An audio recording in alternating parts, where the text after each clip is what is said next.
So this is lesson number 24 in Algebra 1, multiplicative property of equality. Try saying that real fast several times. Multiplicative, multiplicative, multiplicative.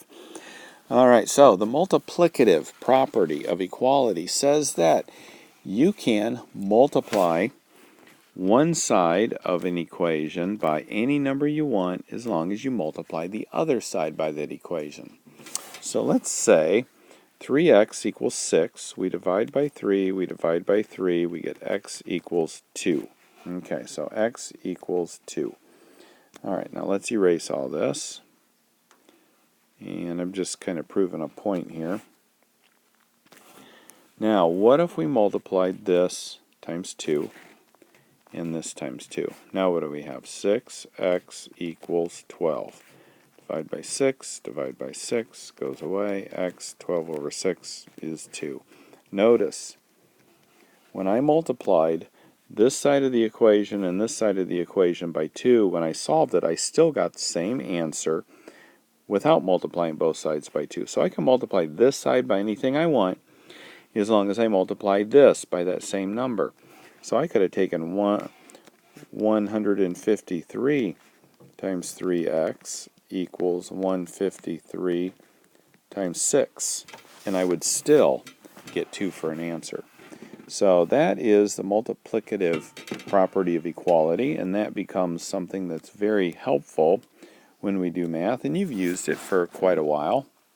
What that means is when we have something like 5x equals 20, the multiplicative property says that if we multiply this side by 1/5 and multiply this side by 1/5, that makes our life easier because 1/5 times 5 is 1x.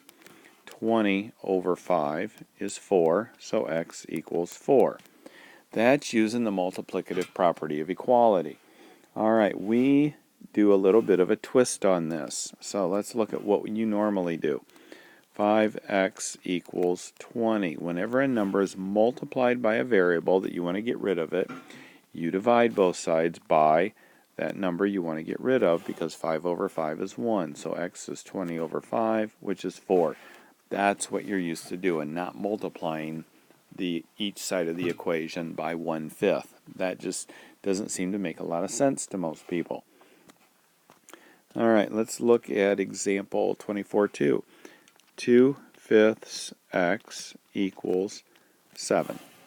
Okay, so what we have to do here, we have a couple options, but let's do the one that you're used to. When you have a number multiplied by a variable, you divide both sides by that number. And this one will always go away. And this one is divided, so we write this as 7 over 1 times, and we flip it over. Remember, when we have a division, we take the bottom number, flip it over, and multiply. So that gives me 35 over 2 for an answer. And that's the way I want the problem left, is 35 over 2. I don't need it changed to 17 1/2. I didn't start with mixed numbers, so I don't end with a mixed number. If I would have started with like maybe 3 1/4 over here or something, then I can leave my answer as a mixed number. But if I don't switch it to a mixed number. Mixed numbers just are kind of a pain. All right, in fact, I would rather you not leave it in a mixed number regardless of whether it's allowed. All right, so example 24.3, we have 2 1/4 x, and we're saying that that equals 3. So some number times 2 1/4 is equal to 3. So I'm going to change this to improper. Divide both sides by 9/4. That goes away. Take this, flip it upside down, and multiply it. So 12 over 9, and that reduces because 3 goes into 9 3 times, 3 goes into 12 4 times, and I'm done. All right, so example number 24.4 takes a little bit of a spin. Instead of a number multiplied by the variable, we're dividing it. And when we have a number divided, in order to get rid of it, we multiply that number. So if we had 3x equals 9, to get rid of it, we divide by 3.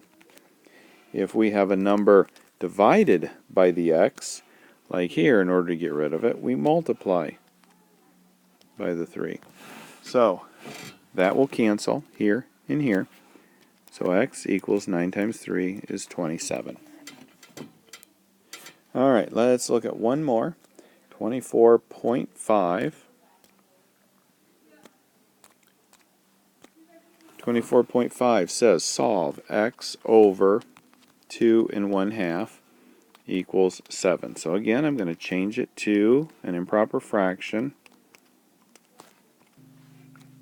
Okay, so that equals 7. Now, we're trying to get rid of this. So it is divided by x, so we multiply it by x, and we multiply this side. You don't flip it upside down because we're not dividing, we're not taking like 1/2 divided by 2/3. We're trying to move this to the other side. In order to do that, it's divided, so in order to get rid of it, we multiply it. Alright, so that leaves me with an x over here, because these cancel each other, equals 7 times 5/2, which is 35 over 2. So that is probably the part that confuses people the most, is why didn't you invert and multiply it? So let's do one more, and this is the B portion of 24.5. So we have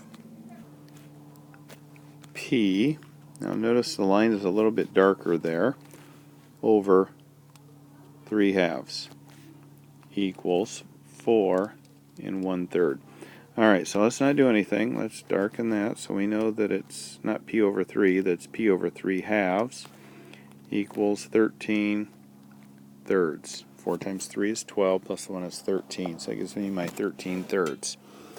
Alright, so I'm trying to get rid of this 3/2. It's being divided, P divided by that, so in order to get rid of it, I'm going to multiply it, and multiply it.